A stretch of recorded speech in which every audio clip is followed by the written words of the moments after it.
November 5th is 27 days away. Thank God. Has everyone voted? Welcome to MOMocrats MOMochat, part of the Demcast family of podcasts. I'm Donna Schwartz Mills with Karoli and Aliza Worthington from crooksandliars.com. And as we are speaking, a really horrific hurricane is barreling down on our fellow citizens in Florida, and I'm terrified for you all, I am too. Be safe. especially with the kind of lies that are being spread by the Republicans I know. about FEMA and about the Biden administration's response. And Trump just did it again at a rally, by the way, you guys. Just like an hour ago, he did it let's again. not be shocked. Let's not be shocked. I'm not shocked. We're I'm not just shocked. pissed. It's not going to stop. It's not going to stop. They're going to continue, and it's going to be something Shit show. Constantly. Yeah. Having As to, Kamala said, like it's not enough to try to protect people and help them in their distress. We have to convince them they're going to be in distress, and then right, and that there's nothing that the government could do for them, so they shouldn't apply because there's no money. I mean, that's because the money's been given to immigrants. Yeah. Right. Even better. Yeah. So I mean, like, it's not just why not kill two birds with one stone? Why not tie up this lie with another lie that Why not? I mean, they're efficient. I can give them that. I just want it to be over. I want exactly. I take a deep breath. Yeah. And let's not talk about him anymore. But Milton is a big deal. And I mean, there's been 170 tornado warnings in Florida. And how many have actually touched? I think Sarah said there was 15. That was a few, like a couple of hours ago. So who knows what it is now? Who knows what it is now? Yeah. And the brunt of the hurricane still hasn't made landfall. Right. I'm sorry. Say that again. The brunt of the hurricane has not made landfall. Right. Right. My dog. Yeah. I don't know what she's doing. I'm sorry. I'm going to mute and figure out. And I'm going to take a sip of water. Okay. So anyway, I mean, right now there's not much we can do besides send thoughts and prayers and hope that things are not as bad as they look. Send thoughts and prayers, and there's some comfort in knowing that the Biden-Harris administration has been proactive. They've got their people in place. Mm-hmm. The money is there to help with the recovery. And I'm just hoping that enough people got out, and the ones who are now sheltering in place because the time to get out has passed, that they are safe and they stay safe from the storm surge. Yep. Yeah, you don't have to be directly in its path to be in danger. Right. As the people in North Carolina learned with Helene. Right. Unfortunately. And that's the other thing. I mean, this hurricane is basically taking a similar path across Florida as Helene did. Right. And it's not going to go to North Carolina because there's a cold front pushing going directly across and right out. Right across. Yeah. Right. It's not going to go up the coast at all. It's not going to go north at all. Right. So that it's going to just whoosh right across Florida. And one of the questions I had, and I just got an answer to this at one of the press conferences, is what happens to the other side of Florida? Like the surge comes up on the west side, right? Because that's the way that the hurricane's moving east and everything. But on the east side, does it push the? Excuse me. Does it push back the water? Does it push? If it's pushing this way, does it push the water back? And the answer is yes, it does. So it's on both ends. So they're like sandwiched. No. It pushes it back away. Good. My question was like, is it a tsunami effect, where it comes out and then rolls back in? And apparently not. Apparently it just gets pushed out and then comes back in normally the way, after the wind has passed. But I don't know. I just thought that was kind of a fun fact. Because Karoli and I understand earthquakes. Yeah. We don't Today I understand learned. Right. I Right. mean, I was in one hurricane once. Yeah. And that was like this weird thing where I and a girlfriend went to New York, and Hurricane Gloria was hitting New York as we got there. And my mom, who grew up in Cuba, it's like, of all the things I worried about happening to you girls, a hurricane was not one of them. Yeah. But Hurricane Gloria, by the time it got that far north, was relatively mild for a hurricane. So, we've had some tropical storms picked up from Mexico, hurricanes in Mexico, but nothing terrible in California. No, our catastrophes are wildfires and earthquakes here, where you and I live. Yep. And the thing is that Trump was lying again, saying that this is very late in the hurricane season. No, we are right in the middle of the hurricane season. Is that a lie or is that just ignorance? I mean, he doesn't know. It's half of it, I think, is he doesn't know what the fuck he's talking about. NOAA was predicting that we would have a very bad hurricane season, and the first half of the season was relatively mild, but those temperatures in the ocean, pretty much guaranteed we'd have some very bad ones. And now it's come to fruition with these two. Yeah. Right. And the hurricane season doesn't end until the end of November. Yeah. Right.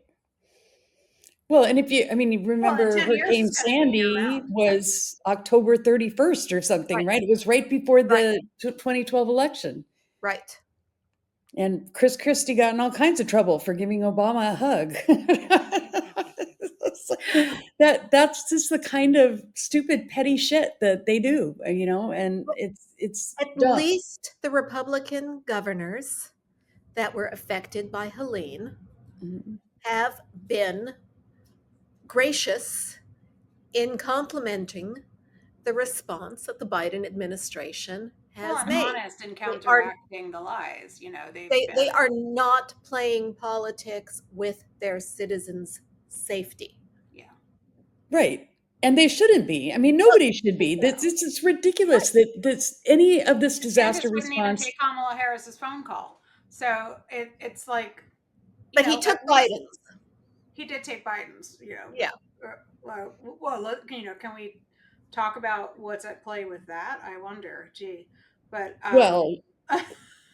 that and then his excuse for not taking her phone call was even dumber, right? It was like, why should I take her phone call? She's not in the loop. She's the vice president, you dork. Yes, she's in the loop. And I swear that's why today they sent out a live feed of her and Biden meeting with the disaster response team. Sure. I swear that's why. So, yeah. Anyway. Yeah. No. We can be at least. Glad in North Carolina anyhow that they're counteracting those lies and saying, even Republicans saying, yes, we are getting disaster relief. Yes, FEMA's been on the ground for days before the hurricane hit. Yes, we are getting $750, but that's not all we're getting, and that's just for immediate needs. And here's where you can go to apply for, blah blah blah. And this is how easy it is. And this is, and they're, getting that information out. And no, FEMA's not out of money, and no, the really stupid part of that is that the new budget just turned over. Right, on October 1st.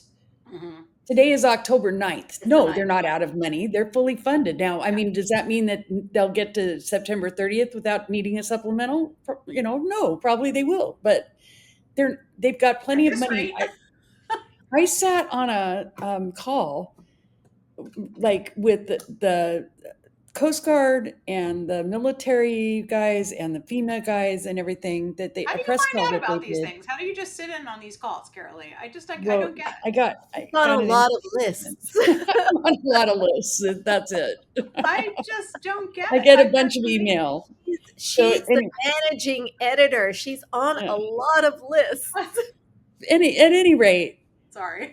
It was a press call, and it was to try to tamp down some of these rumors. And they kept saying over and over and over again that they had plenty of money, that money was not the problem. And yet these reporters, I can show you, took notes over and over again. Well, if you had plenty of money, then why did Biden ask for Congress to come back into session for a supplemental? Well, I don't know when Biden asked for that. Maybe it was like September 25th or something. I don't know when, but the point is even if Biden did that because politically it was good for him to do it, right? Yeah.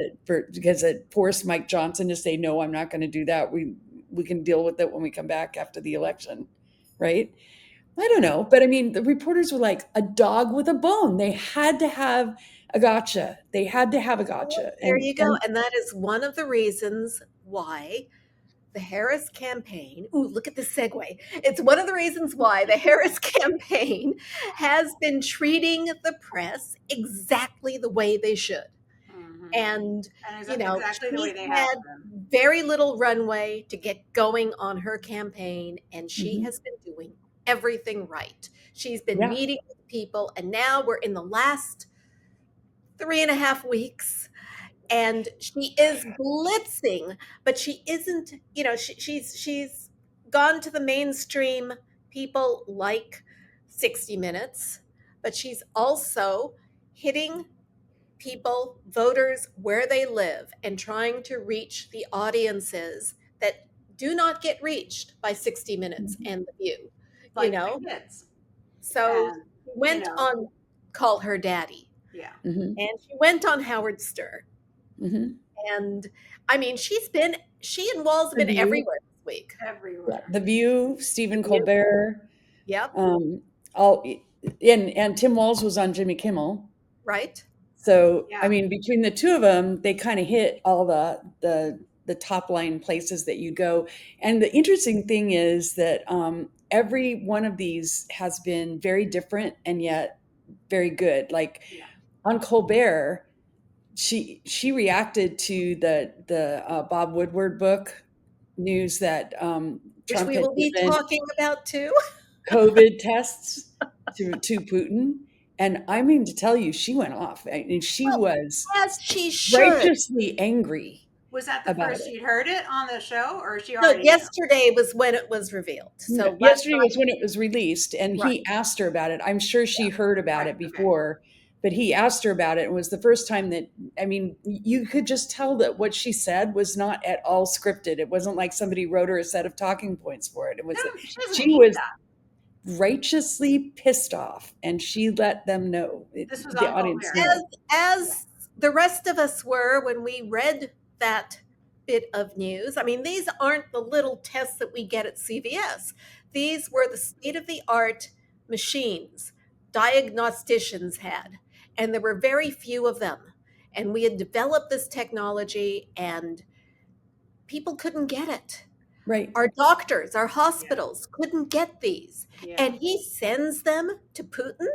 And Putin says, don't tell anybody that you did this. It's our secret. Because they'll blame me, they'll blame you, not me. Yeah. Right. It'll be bad for you, won't matter to me. So, And so Trump has had up to 7 phone calls with Putin since he left office. While he had top secret classified materials at Mar-a-Lago in the shitter. Yeah. In his desk. And what do you think they've been talking about 7 times? I wonder if it's could it be Ukraine? You think? Could it be? And the other thing is Putin giving him campaign advice? Yeah. Right. Who knows? But the other thing is that, and this was brought up by McCabe on CNN today, who basically said once he took those, he took some classified documents to Bedminster. He said, we don't know where those went. Nobody knows where those went. No. So who knows, what Putin's got in his little, cache or whatever. So, I mean, these are the things that make me say, how is this election even close? How is it even close? People are uninformed, and they just need to be human at this point. No, but they are human. They're just racist and uninformed, and the ones who are informed are just racist. There is the racist part of it, and they want, they think they're greedy and they're entitled and they think they're immune. There's a lot going on. There are a lot of reasons. There's a lot going on. There are people who, especially young people, who think that the government's been ineffective in helping them, so they don't feel like voting. I know, right? Aliza. There's a lot of people who don't connect the dots.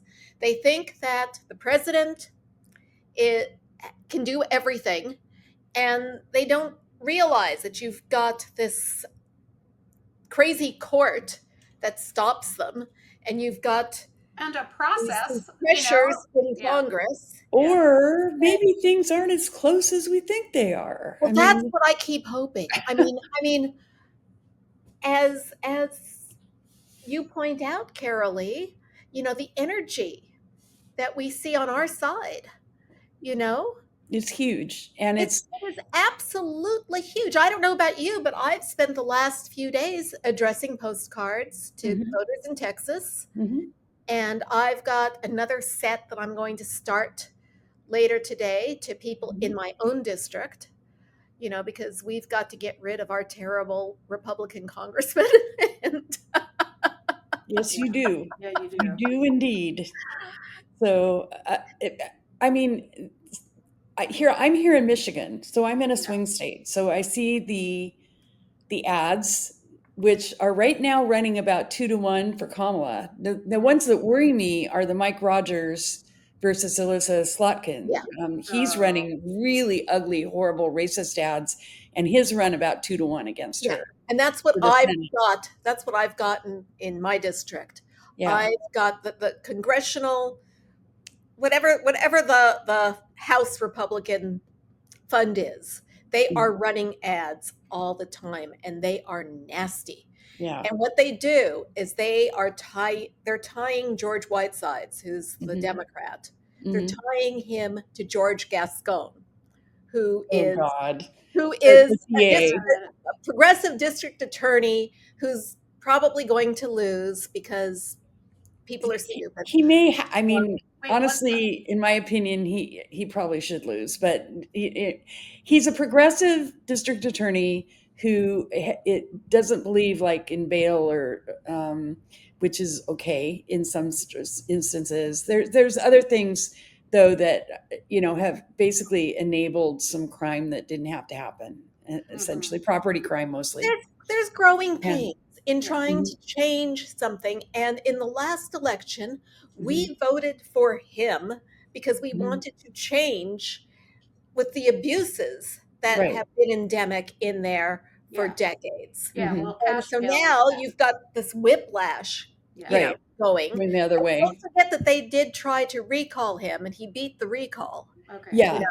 Well, he shouldn't have been recalled, but I think that it's. But he's got no money left, right? And so his opponent is a supposed independent, but he's a Republican, and he's going to win.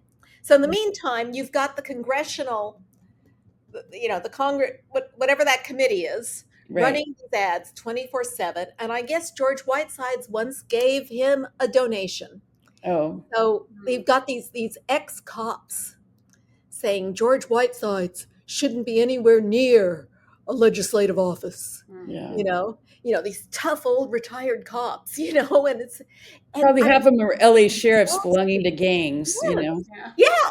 So I know but that's the kind of shit that's going on out here with Aliza Slotkin too, is that and Aliza Slotkin I gave her intelligence. Right. What's racist? Like, what are they saying? Things like she voted to let all the illegals come in over the border. That kind of not racist against her. Yeah. Okay. Blah, blah, blah, blah. Yeah, it's all lies. It's all very hateful. And I keep asking myself whether are there really, so I know they're scared people, I get it, but I'm talking hate. I mean, Trump actually today in his speech at this rally said, we hate and we're proud of it. I mean, it was not even out there. Right? Well, his ads are all against transgender people. Transgender, out here, that's a big thing. Down on the anti-LGBTQ and especially on the T part of that. Right. But what I want to say is that for all of those negatives, right? What I see out here are Harris-Walz signs springing up everywhere, even across the street. I see, like they're more like 2 or 3 to 1 to Trump signs. In fact, around here, there are no Trump signs. There are only Harris-Walz signs. But there are some Trump signs around. I mean, and there's some, like incels with their big trucks and their big flags that drive around too, and stuff, but nothing like, the intensity is on our end of things, is what I'm trying to say. Right. And if you look at the early vote, maybe it's not. I don't know. I think it's worth assuming that it's close, right? But we have to assume that we're running from behind. I mean, yeah. But I mean, I don't think that it's healthy or good for anybody, and this goes for CNN, to say, oh, there's somebody close to the campaign that feels like it's 2016 all over again. That happened today too. Oh God. And I'm like, close to which campaign? Close to Kamala Harris's campaign? That's what they're saying, but I mean, it sounds like something James Carville would say. Yeah, right. I mean, James Carville would like to think he's close to the campaign, but I'm sure exactly. I mean, it feels to me like somebody who's not close to the campaign but wants to pretend they are. Wants to feel like they're a player. Yeah. Right. So leak a little bit to CNN and let it go. At the same time, if you look on social media, those of us who I can't anymore. But you can see everybody discussing the fact that we all have PTSD from 2016. Yeah. Well, that's true. We're never going to feel complacent. Yeah. About a presidential election again. So I'm okay not feeling complacent. What I don't want to feel is the anxiety that drove me to the hospital twice in 2020, Yeah. I really just can't do that. 2020 was bad. It was bad. And 2020 was bad. And that's the other thing is how is it that people don't remember how bad 2020 was? I don't know. You had the morgues were so full that you had the body bags outdoors and trailers and I know. Well, and everybody seems to want to memory hole it, right? So that it's not. It's like we just skipped 2020. We go from 2020, 2017 to 2019. And then skip 2020 and go right to 2020. Nobody remembers what it felt like not to know. Yeah. What causes it? How it's transmitted. You remember washing all your groceries, wiping them all down? What kind of mask is going to protect you? Whether it protects you or the other person. Doesn't matter. There weren't any masks. We had to. I made them. I made a zillion of them. Yes, Karoli made so many masks. It was so. Everything was so unknown. There was so much anxiety about that. And we weren't even going outside. Right. Is this going to just be like a flu eventually? Is there ever going to be a cure? Is there ever going to be something that, helps you not die from it? Is there ever going to be, a vaccine? And all these things. Now everybody just takes it for granted. To add to the anxiety, you had Jared mismanaging the PPE. Mm-hmm. You had the Trump administration only sending supplies to the states he was friendly with. Right. And then you had his daily press conferences where he would talk about injecting bleach. And other things. I mean, I remember watching the New York press conferences and even Gavin Newsom's just because they were sane. Yes. They were actually talking about facts. Yeah, before Cuomo. Yeah. I mean, we had a daily one too, but we're not in New York, so ours never got televised. Right. Well, you can watch them in California, but I mean, and I did.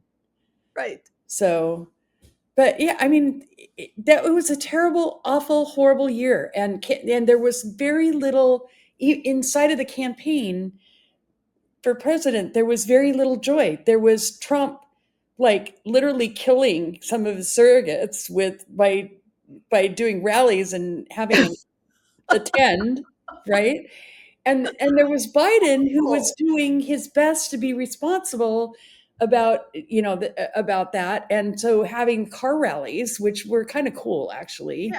And the only to me, the only little tiny bit of joy that there was in that campaign was Kamala Harris. Yeah. She was the spark. Yeah. That, I mean, not to say anything bad about Joe, he's just not he's not the same kind of campaigner. When they joined hands as partners, the whole campaign took a different turn. Yeah. Right. And then together, the two of them together had a real, I think Joe Biden's demeanor changed, and she had the impact of really driving the campaign toward, really gave the campaign momentum that it didn't have. I agree. Including Joe Biden. I feel because he was not our first choice. Yeah. But once he became the candidate, I found him a very reassuring presence. Oh, same. Yeah. Absolutely. No, so did I. And then I mean you're looking I worked in her office in Baltimore. There, I have all this Kamala stuff. Oops. I think I lost you. But anyway, I had all this Kamala. I have all this stuff from when her headquarters was in Baltimore. Yeah.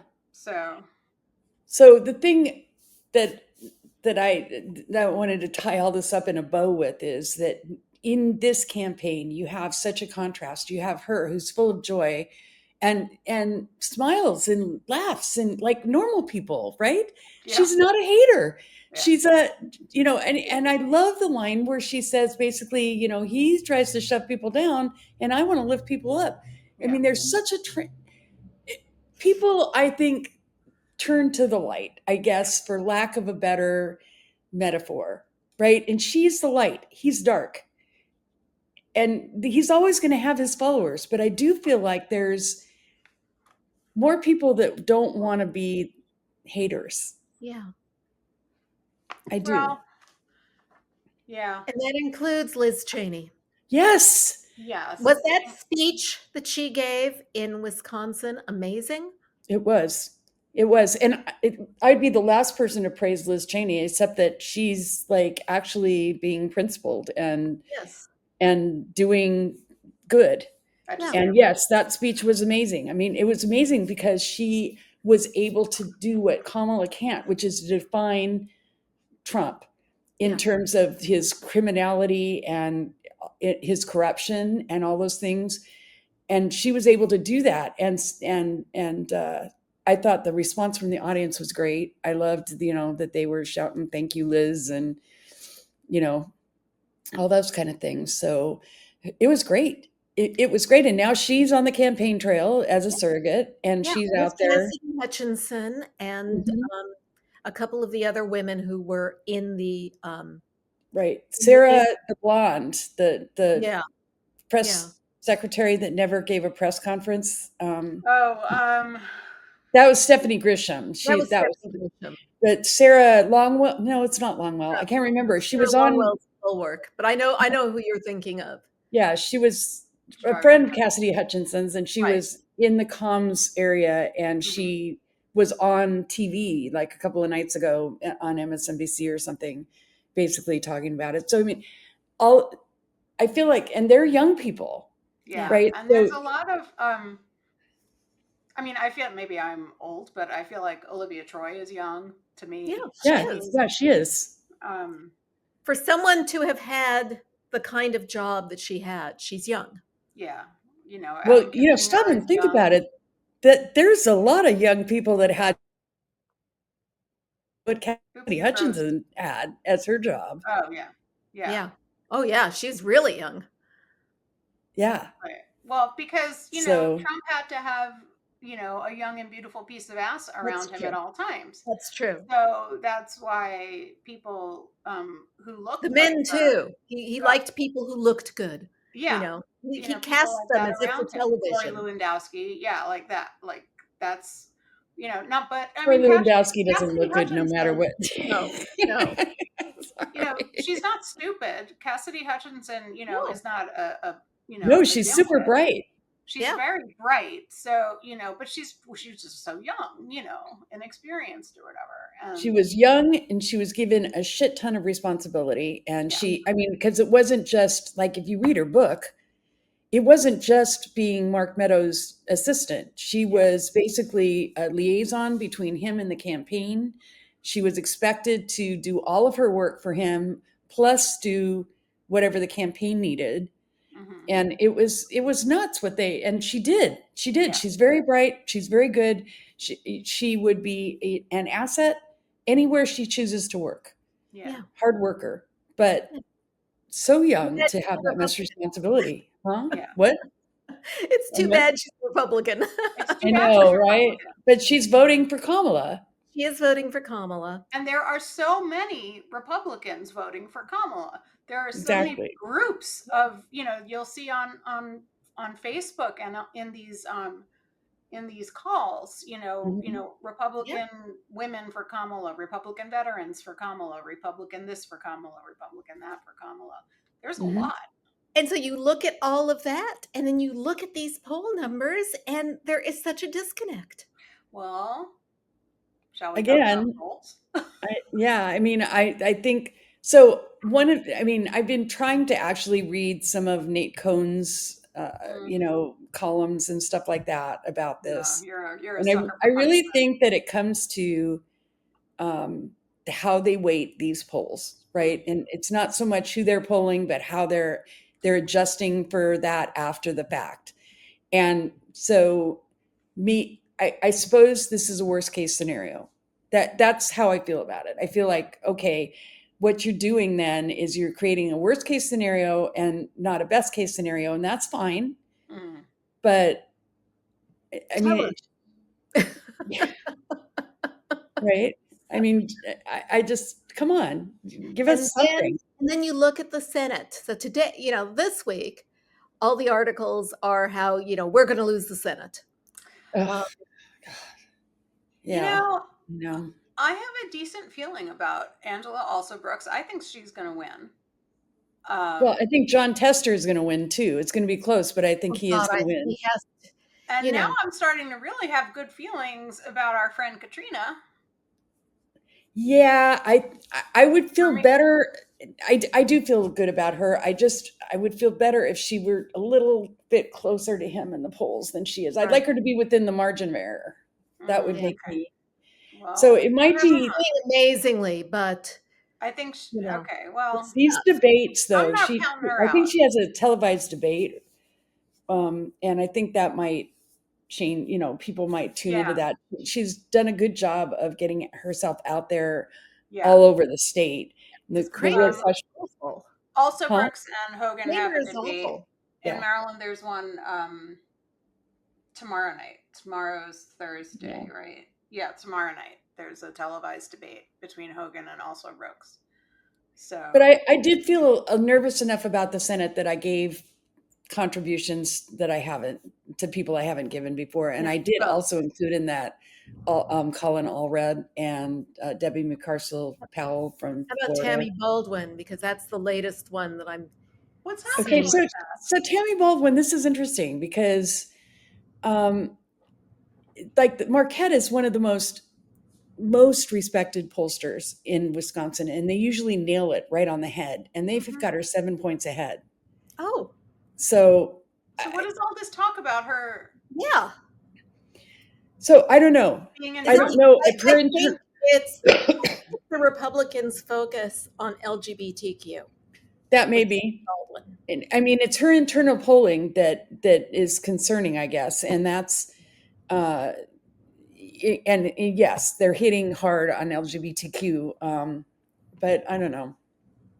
I don't know if that's really gonna knock her out or not, but I did give her money. I mean, I just felt like, okay, I'm now going to donate to everybody. One of the things that I wish they wouldn't do though is automatically opt me into text messages when I give. I'm so tired. I had to stop all of them. Yeah. That's why I'm postcarding. I won't do the texting. No, I won't either. I don't think it's effective anymore. No. I mean, it's not effective for us. Maybe it is for some other younger people, but I think it's not effective for them either. No, they don't like their phones blowing up with this shit either. It's not. Right. I mean, even Colbert was joking about it last night. I thought he was hilarious. Now that you're the nominee, we've been texting every day. Here's one, asking me for money. Do you get these too? And she's like, not on my phone. I feel like a government phone. I don't get those. Well, that was hilarious because everybody hates those texts. So yeah, I won't do texts either. And it's the same reason, honestly, that I don't do phone banking. Yeah. For the same reason. Well, yeah. So but having said that, if you're good at phone banking and you want to do that, if you're good at door knocking and you want to do that, definitely do that. All of it's good. Right. And postcards. It feels better because you're doing something positive, because I can't give a donation every time I see one of the bad ads. Yeah. I can't either. I'm done with that. I literally drained my checking account. Right. There's no more money in there. So hi, Kitty. Here's Raina. Raina says hi. Yeah. Oh my gosh. That bark in the background that you heard was Sully the bulldog. Oh. Yes. So anyway, we did record a show last week. We didn't put it up. Mm-hmm. Basically, it was because we spent most of the hour talking about Tim Walz's debate performance. Right. And the minute we finished, the news dropped that Jack Smith's brief had been, the redacted brief had been released. And that was in the news cycle for about 24 hours. It just pisses me off, man. I got to say that they just will not pay attention to this. It's big news. And the thing is, a lot of what was in that brief, we kind of knew, but it was fleshed out more. Yeah. And it was, things like, Mike Roman saying, make them riot. Do it. Make them riot. Yeah. And, basically. And Trump. I thought Trump said that.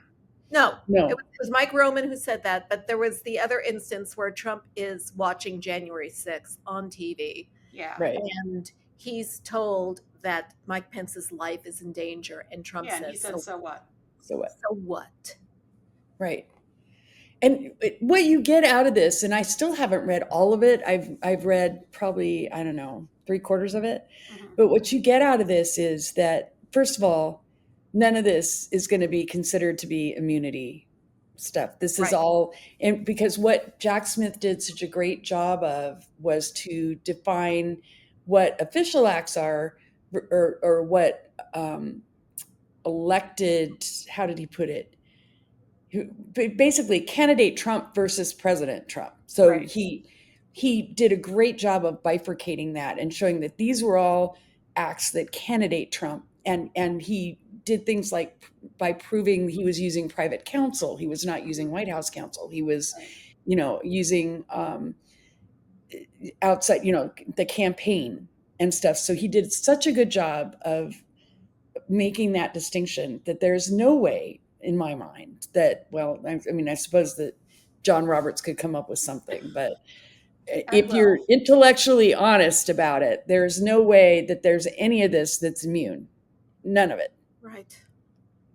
Whatsoever. And the sad thing is that even if Trump loses this election, which God willing, he has to lose this election, it's still going to be years before it goes to trial.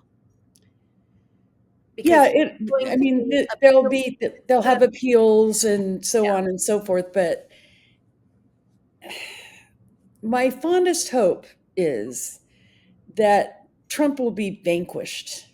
Yeah. As that this election will be so definitive, so absolute, like the Goldwater election was, right? That he will be vanquished. He will be sent to back under his rock to suffer whatever legal issues he's going to suffer. Yeah. And that's my everyday, I mean, I really hope so, because that they're laying the groundwork for their next Stop the Steal. Yeah. Right. But that's why if this election goes the way I think it might, and I don't know what the odds are of that, and I don't know what the betting markets say about it, but if it goes the way I think, it will be much harder for them to do that. I mean, even with election deniers in the ballot counting. Well, I mean, that's what Mark Elias is there for, right? He's Mark Elias. Right, and his team. It's not just one guy. I know, but he's. But yeah, I mean, that's what that's his whole purpose. Yeah.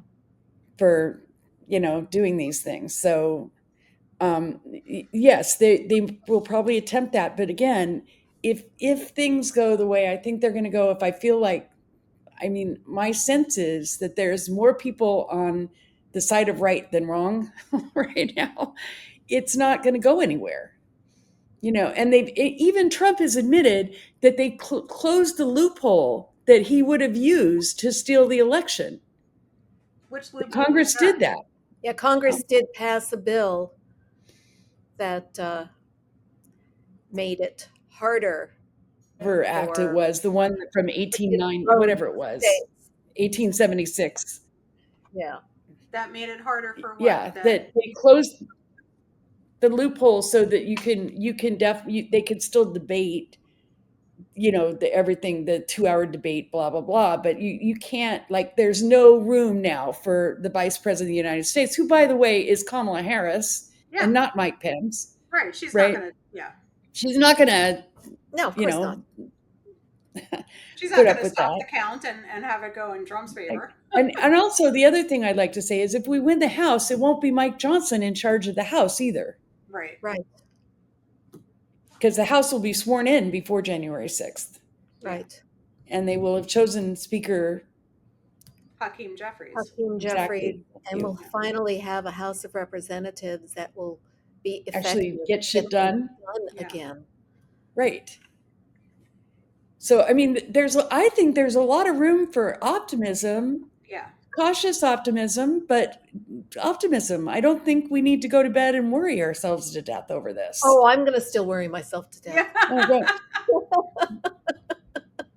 No, I mean, I have moments. I'm not going to lie. I have moments like when I saw the CNN thing, for example.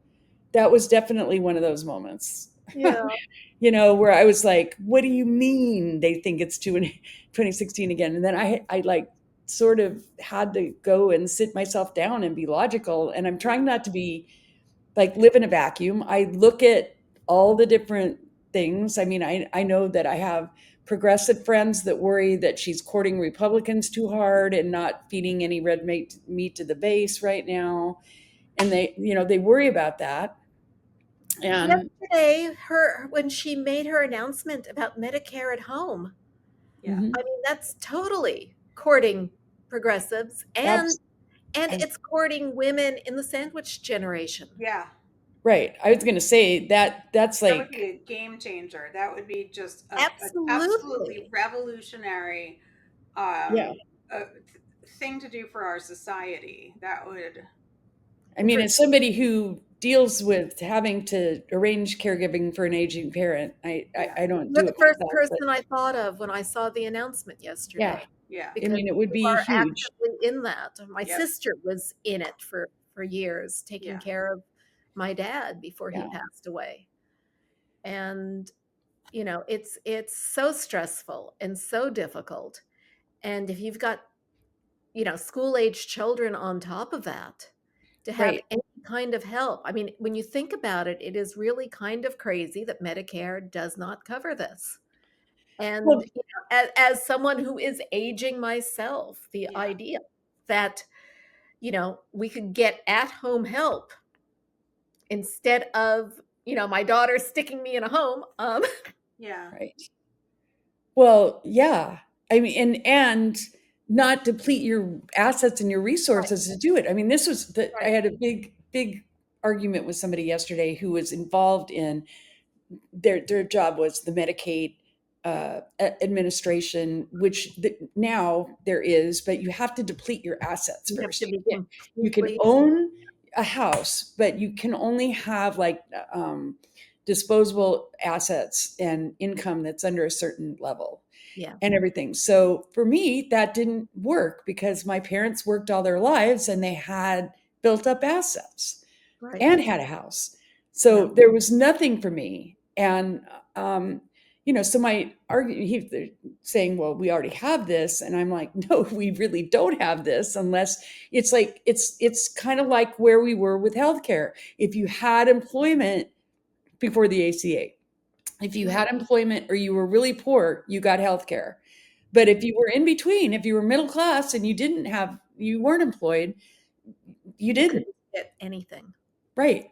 Because if you had any kind of pre-existing condition, and acne was a pre-existing condition. Exactly. Just being a woman was a pre-existing condition, basically. Right. So all of those things, so this was huge. That is huge that this proposal is on the table. Also, and if we go to a Democratic I'd like to remind everybody that the ACA originally had long-term care insurance in it. Yeah. And the Republicans took it out. They took it out. As they do. As they do. As they do. And so that's why I was so irritated in the 60 Minutes interview, where Bill Whitaker just kept hammering her. How are you going to pay for it? How are you going to pay for it? How are you going to pay for it? And you can't get the Senate to do that. Come on. And it's like, well, I'm thinking, well, if we win the Senate, yes, you can. Yes, you can. Yeah, I mean, and I mean, what is the point of being so defeatist about stuff? But he was trying to bully her into being defeatist and admit, it's just a pipe dream, and she's not going to do that. No, she's not going to say, "Oh yeah, I'm putting something forward as a plausible solution to a real problem, but I don't know how to pay for it." But she handled herself presidentially. Yeah, she did. And Trump chickened out. Right. And the other question, by the way, in that interview that drove me absolutely up the wall was the one where he expected her to explain Trump's racism. And this is why she is not doing that much mainstream media. It's exactly what you were saying, Karoli, with the gotcha questions. Right. They all want their little soundbite, and they all ask the same thing. Well, I hope she gave the same answer she gave in whatever interview that was, where she just said, next question, she didn't do that, but she basically didn't justify. I don't remember. She did a good job of answering the question. I don't remember what she said, but it was didn't dignify. Sorry, there was a fly. Yeah, a good gesture. Here too. Anyway, so no, she did a great job with that question, but it was just annoying that, like, why are you asking her about his character flaws? How is that her problem? Yeah, seriously. I don't know. Everybody, like all the kind of main journalists that I follow, they're all like, oh, it was hard hitting. It was a hard hitting interview. I thought, okay. I mean, it wasn't to me. I could see, I actually thought Stephen Colbert's interview, or the one on The View, was harder hitting because they were actually asking real policy questions, And the Call Her Daddy interview really was fantastic. I'm glad I took time. Explain to me what Call Her Daddy is. It's a podcast, but it's a podcast that makes like $63 million. Okay, no, I know, but why is it called that? Is it? I don't know. I don't know why it's called that, but it is It is the second most popular podcast on Spotify. It's basically the young women's. It's like the flip side of Joe Rogan. This is the one that. It's a right-wing podcast. No. It's a sex and relationship podcast. Oh, okay. Targeted to women. Very popular with women under 35. Okay. You want to know why it's called that? Okay, I just looked it up. I Googled it, you guys. Okay. So it originates from it reflects female empowerment, originating from a conversation where co-host Sophia Franklin suggested women should be seen as powerful by calling them daddy instead of men. Okay. I'm sure that in context, it makes more sense. Well, I guess that was my question. Is it call her quote daddy or call her daddy? Like no, it's call her daddy. Call her the name daddy. Yeah. Okay. But it was very, very good. It's meant to challenge the sexual use of the word daddy to indicate male dominance. Okay. So that's why. Okay. I mean, they got me to look, right? Yeah, I appreciate it. So it got me curious. So good. It was really good. Right? She was a good interviewer. Yeah. No, I want to hear the whole podcast. I want to hear the whole Howard Stern podcast too, because I heard that because I heard that was really good too. Yeah, I got to find somebody who's serious. I do have Sirius streaming, but I haven't found it yet. Interviewer. Yeah. And anyway, she did great. A lot of people smarter than him. She is, but Washington Post had to do like a real picky pissant article about all the things she said that could be picked apart, and it was so nitpicky and so petty and chicken shit. They're pissed. I saw that, and to be honest with you, I just skimmed it. I just said, was it Philip Bump? Is that who did that one? No, he's pretty good. I don't think it was him. He was up and down. There were a couple of Philip Bump articles today. Well, it might have been him. I don't know. I also skimmed it because it was, but it just was so nitpicky. Yeah. Nitpicky. It's like, let's see how, and when you take the nitpicking of her in the context of them scene washing him, it's really infuriating. Yes. Right? I mean, it's really infuriating to say, well, this question or this answer could have been construed differently. I mean, it's like when they made the big deal out of her saying that she had a gun and that, she would use it. She had to and everything. And then she later was asked and she said she had a Glock. Yeah. And then it was picked out. I was in law enforcement, Yeah. And goes, have you used it? Yes. At a range. At a practice range. Because I'm supposed, if you have one, you have to use it. You have to know how to use it under the under a stressful situation or in a real situation. You'd best be trained on it. You'd best have practice. You'd better know what you're doing. Right. Like that's the big misconception. That's one of the biggest misconceptions about lawful gun owners, people who say, okay, I'll just get one just in case there's an emergency. Well, it's a responsibility. You don't just get one and put it away in case there's an emergency. You need to get training and safety training and practice, and you have to get regular practice. So you don't, you really, and you have to stay up on things. Yep. Like, I don't own a gun, but that's, from people who I know who do. They're like, this is not, it's not a joke and it's not a toy. A responsible gun owner does all the responsible things, Exactly. You do safe, you do, but this is kind of like a side thing, but that was one of my favorite things about Columbo. I like that he hated guns, and there was this like thread, this arc that kind of dotted through all the series, as his boss would chase him around saying, did you take your firearms test yet? And he was like, no, I hate guns. And he was like, I'll take it tomorrow. Anyway, gotta get to the range. And he's like, no, I never carry a gun.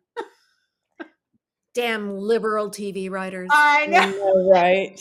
I know. It's like Monk, the policeman who's afraid of blood or whatever. Right. Anyway.